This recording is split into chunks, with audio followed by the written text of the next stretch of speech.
উজানের ঢলে কাপ্তাই হ্রদের পানি বিপদসীমায় পৌঁছায় ফের খুলে দেওয়া হলো বিদ্যুৎ কেন্দ্রের ১৬টি জলকপাট।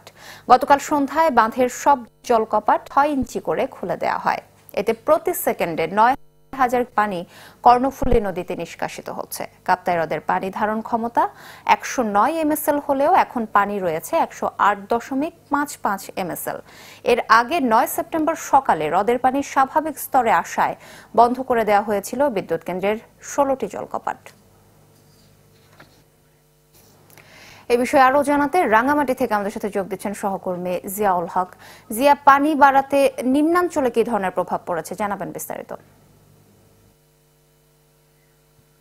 সোহেলি, গত আগস্ট মাসে যে ভারী বর্ষণ হয়েছিল এবং উজান থেকে যে নেমে আসা পানিতে কাপ্তাইয়ের যে এলাকা আশেপাশে, রাঙ্গামাটির যে শহরের যে আশেপাশে এলাকা এবং রাঙ্গামাটির যে উপজেলা রয়েছে লংগদু, বাগাইছড়ি, বিলাইছড়ি, বরকলা এবং নানিয়াচরের বেশ কিছু নিম্নাঞ্চল প্লাবিত হয়েছিল। সেই সময় প্রায় ১৮,০০০ মানুষ পানিবন্দী হয়ে পড়ে এবং কাপ্তাই হ্রদের পানি এবং বিপদসীমার সর্বোচ্চ পর্যায়ে পৌঁছে যায়। এবং ২৫ আগস্ট থেকে এই কাপ্তাই হ্রদের পানি যে সুইচ গেট রয়েছে সেখান থেকে আস্তে আস্তে ৬ ইঞ্চি করে খুলে দেওয়া হয়েছিল ১৬টি গেট। সেটি ধাপে ধাপে ৫ ফুট করে খোলা হয়েছিল এবং সেটি গত ৯ সেপ্টেম্বর পর্যন্ত সেটি দীর্ঘ ১৫ দিন পর্যন্ত সুইচ গেটগুলো খোলা ছিল। সেখানে পানি স্বাভাবিক অবস্থায় আসায় সেটি গত ৯ তারিখ থেকে বন্ধ করে দেওয়া হয়। এরপরে আবার যে নিম্নচাপের ফলে উজান থেকে নেমে আসা পানি এবং কিছু এলাকায় বৃষ্টি হওয়াতে কাপ্তাই হ্রদের পানি আবারও বেড়ে যাচ্ছিল এবং গতকালকেও বিভিন্ন এলাকায় পানিতে ডুবে গেছিল। আজকে সকালবেলা আমরা কথা বলেছিলাম কিছু এলাকা, সেখানেও আমরা এবং কিছু এলাকা আমরা ঘুরেও দেখেছি, যেসব এলাকা দেখেছি পানি বাড়তে শুরু করেছে এবং পানি বাড়ার ফলে রাঙ্গামাটি যে জলবিদ্যুৎ কেন্দ্র রয়েছে সেখানে গতকাল সন্ধ্যা থেকে কাপ্তাই বাঁধের 16টি জলকপাট খুলে দেওয়া হয়েছে এবং সেখানে ৬ ইঞ্চি করে পানি নিষ্কাশিত হচ্ছে এবং 16টি গেট দিয়ে পানি যাচ্ছে কর্ণফুলী পানি নদীতে। এই বিষয়ে আমরা জেলা প্রশাসনের সাথে কথা বলেছিলাম। তারা জানিয়েছে এখন পর্যন্ত রাঙ্গামাটি জেলায় রাঙ্গামাটি, লংগদু, বাগাইছড়ি এবং রাঙ্গামাটি সদরের আশপাশ এলাকায় প্রায় ৯,০০০ মানুষ এখন পর্যন্ত পানিবন্দী রয়েছে। কিন্তু এখন পর্যন্ত কেউ আশ্রয়কেন্দ্রে আসেনি। যারা এখন পর্যন্ত পানিবন্দী আছে তাদেরকে খাদ্য সহায়তার কথা জানিয়েছেন। জলবিদ্যুৎ কেন্দ্র থেকে বলা হয়েছে পানি বাড়ার কারণে তারা সুইচ গেট গুলো খুলে দিয়েছেন এবং পানি স্বাভাবিক অবস্থা না আসা পর্যন্ত এই সুইচ গেটের পানি নিষ্কাশিত হবে বলে জানিয়েছেন।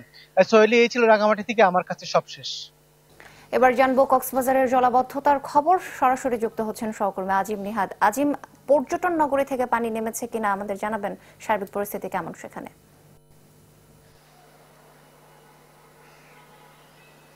সোহেলি, পর্যটন নগরীতে গত পরশুদিন রাতে যখন বৃষ্টি থেমে গিয়েছিল তখন থেকেই কিন্তু পানি নেমে গেছে এবং তবে শহরের কয়েকটি নিম্নাঞ্চল রয়েছে যেগুলো জোয়ারের পানি চলে আসে। জোয়ারের পানি যখনই আসে তখন সেখানে জলাবদ্ধতা হয়। জোয়ারের পানি নেমে যাওয়ার পর আবারও স্বাভাবিক হয়ে যায়। যেহেতু পরশুদিন রাতের পর থেকেই মূলত বৃষ্টিপাত হচ্ছে না, ভারী বৃষ্টিপাত, এর কারণে শহরের বাইরেও যে সমস্ত উপজেলায় পানিবন্দী ছিল লোকজন সেখান থেকেও ধীরে ধীরে পানি নেমে গেছে এবং অনেকটাই দুর্ভোগটা ধীরে ধীরে কাটিয়ে উঠতে শুরু করছে মানুষ। তবে যে সমস্ত জায়গাগুলোতে অতিরিক্ত জলাবদ্ধতা ছিল, পানি জমেছিল, সেখানে বেশ কিছু ঘরবাড়ি ক্ষতিগ্রস্ত হয়েছে এবং মানুষের বাসাবাড়িতে পানি ঢুকে পড়ার কারণে সেখানে কিছুটা খাদ্য সংকট ছিল, সেটিও ধীরে ধীরে স্বাভাবিক হয়ে যাচ্ছে। যদি ভারী বৃষ্টিপাত না হয় তাহলে আজকে বিকেলের মধ্যে হয়তো সব ধরনের পানি যেখানে আটকে আছে সবগুলোই নেমে যাবে এবং পরিস্থিতি স্বাভাবিক হয়ে যাবে। তবে আমরা যেটি জেনেছি যে সকালে শহরের যে সমিতিপাড়া সমুদ্র সৈকত আছে সেখানে একটি মরদেহ ভেসে আসছিল এবং সেই মরদেহ